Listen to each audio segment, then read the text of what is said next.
Hello, beautiful soul. So today I want to talk only about highly sensitive people. And I mentioned in the first video, if you haven't seen that one, check it out. The highly sensitive people that are going really fast, they're super analyzing everything. They're responding to outside stimuli, the 3D stimuli, and they have an overwhelming sensory experience, nervous system experience, vagus nerve experience that is really being taken in by everything that is happening outside of them, emotional, sound, taste, thoughts, anything that is outside in the physical, including the emotional and the social stimuli. They're responding to that. There is an overstimulation, basically. How can I say this? Social and environmental and emotional overload. So highly sensitive people are going to be responding to flashing lights, loud sounds, music, children, smells, chaotic environments, feeling overwhelmed, feeling, when somebody's sad, they're going to feel that. They might not know why they're sad, like an empath, but they're going to feel the sadness of the other person and and they're going to respond to that sadness. So they, if that's triggering them, they're going to respond in a certain way. If they have a strong emotional connection to that person, they may also feel the sadness and feel bad for that person, where an empath, it takes it in. But the overstimulation, the social and environmental, emotional overstimulation, the overload, right? That extra super sensitivity is so overwhelming. And it happens really, really, really fast. There is a lot of stress and anxiety that comes when that is in alignment. Well, it's not that it's in alignment, but it's related to being highly sensitive, where you really feel like everything is just too much. Crowds, going to church, driving, even going to the beach when there is a lot of people can be too much, right? Because you want to not be out there, you want to be in your body, but everything outside of you is calling your attention.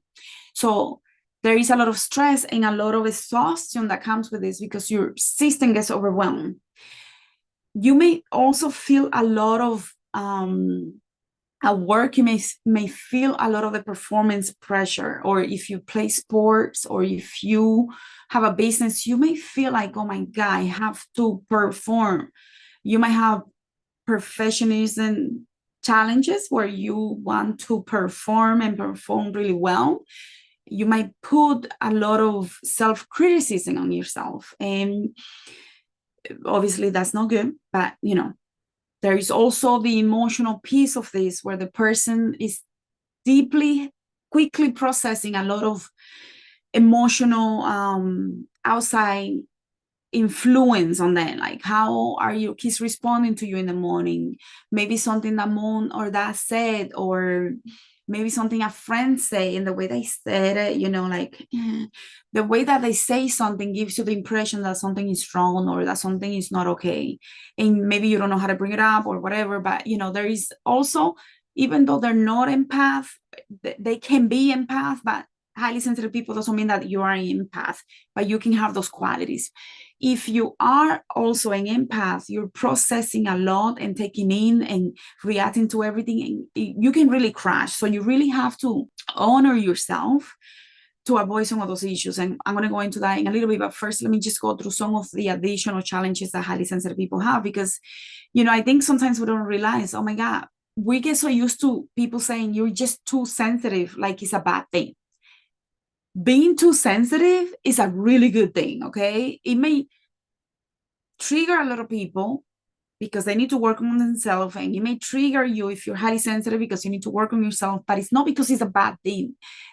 Being highly sensitive means that you can read the environment, that you can read other people, that you can have, you can be neutral if you have gone through some healing, or if you didn't have a lot of challenges growing up, which I doubt. We all have challenges, but some more than others. If you feel like really good and you are highly sensitive, you may be really good at judging situations.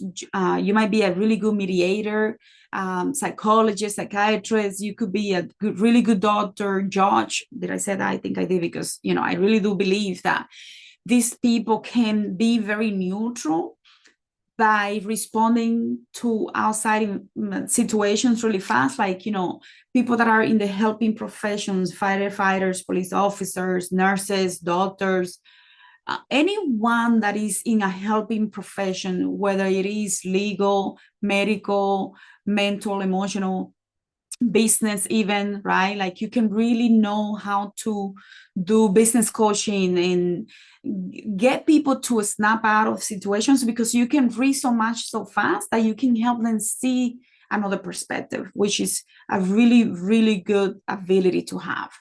Now, the only thing is that if even when we have gone through the healing process, the sensitivity that can be there, especially in regards to criticism, can be a little challenging to overcome, because the information, when it's provided, let's say somebody has feedback, the feedback is not going to sound like feedback. To someone that is highly sensitive, it's going to sound like criticism. And that's going to develop self-doubt and fear of judgment if you have not gone through some of your healing process. And even when you have, because, feedback sometimes can be given in a way that is a little harsh, and that will create that, like, oh my God. And the way that is also said, and whatever is happening with you when you take that feedback is going to put you in another state, and it's going to make you feel things and trigger you to work on things that you need to work through.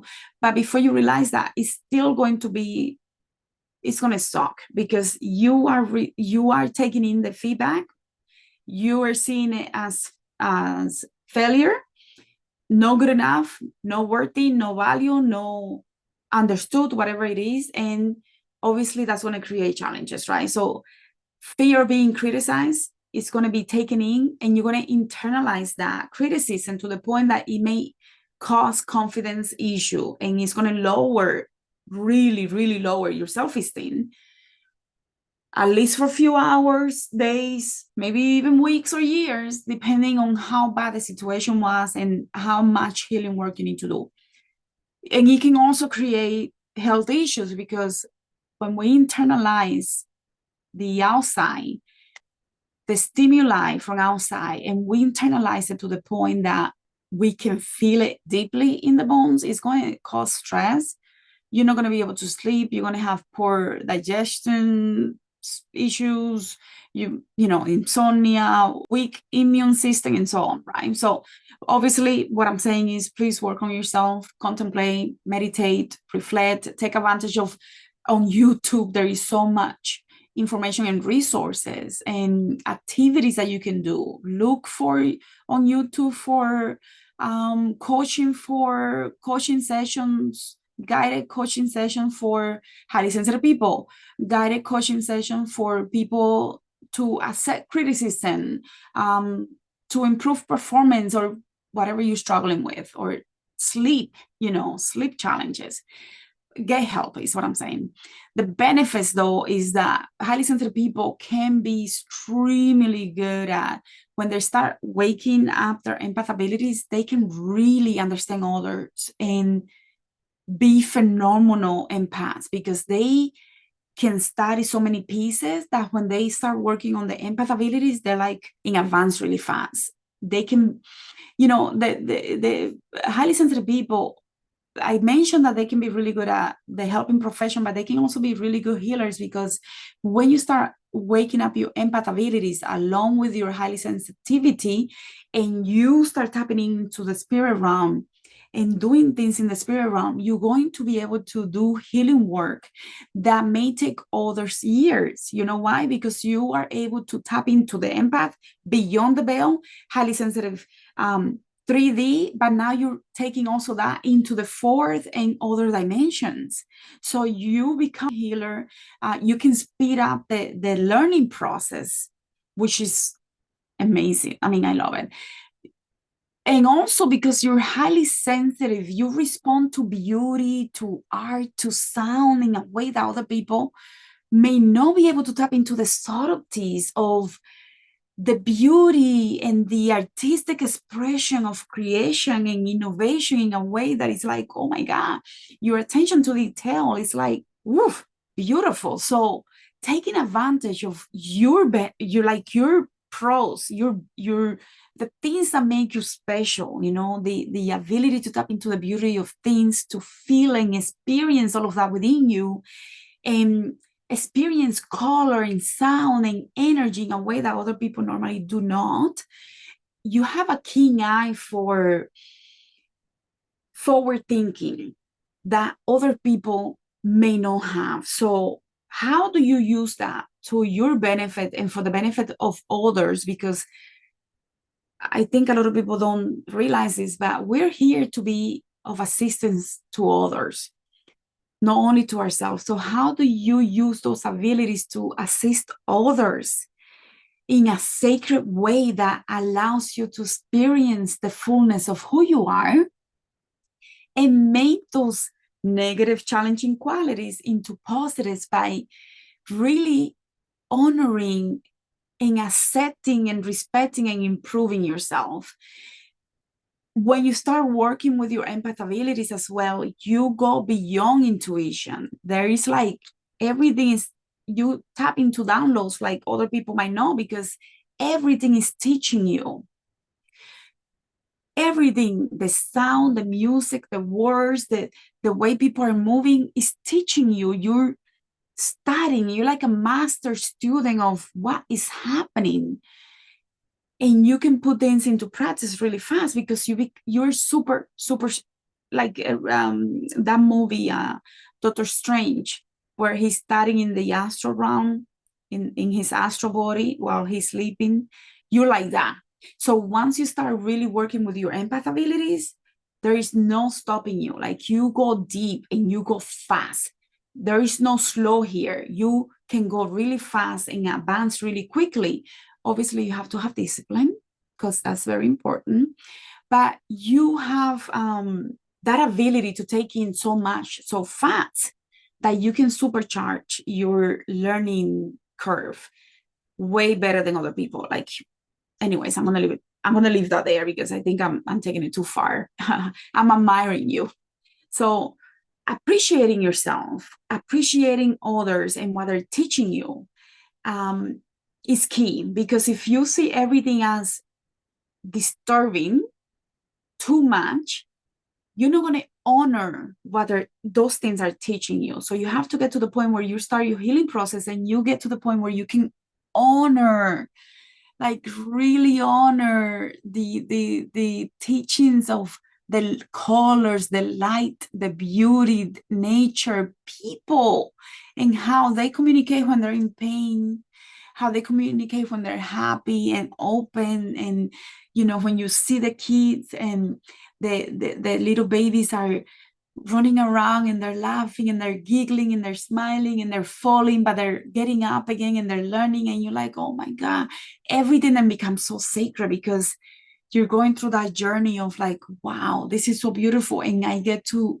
learn from all of these things instead of I am being tortured by all of these things. So my goal, my gift for you today will be to invite you to start seeing that causes you pain in a way that brings you lightness and a beautiful warm feeling inside, because everything is there to teach you something.